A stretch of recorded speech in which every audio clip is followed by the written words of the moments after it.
জ্বালা বিএনপি কে খোঁচাখুচি করলে বিএনপি দেশে থাকতে পারবে না। বিএনপি এই দেশে থাকতে পারবে না, এটা স্লিপ অফ টাং হতে পারে।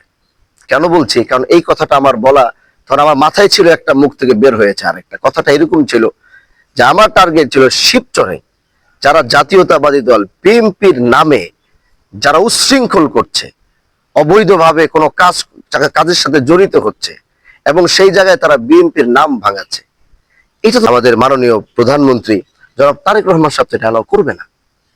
কারণ ওনার যে রাজনীতির ধারা আমি গত কয়েকদিন বাংলাদেশে আসার পরে দেখলাম, উনি এই সমস্ত বিষয় যেগুলো আমাদের ভিলেজ পলিটিক্সে হয়ে থাকতেছে বা গ্রামগঞ্জে হয়ে থাকতেছে, এগুলো তো উনি কখনো অ্যালাউ করবে না। উনি কখনো অ্যালাউ করবে কেউ অবৈধভাবে বালু উত্তোলন, এটা অ্যালাউ করবে? উনি করবে না।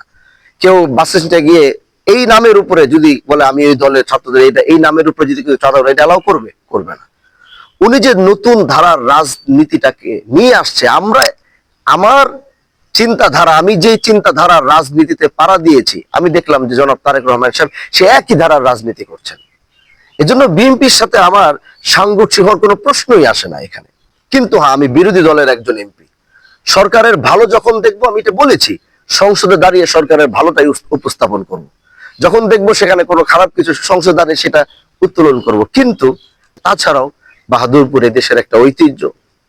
এজন্য আমি বলবো যে যারা আমার এই দেশে থাকতে এই কথাটি শুনে যারা মর্মাহত হয়েছেন, যারা ব্যথিত হয়েছেন, আমি আসলে আপনাদেরকে কষ্ট দেওয়ার জন্য বা ব্যথিত করার জন্য আমার এই কথাটা এভাবে ছিল না।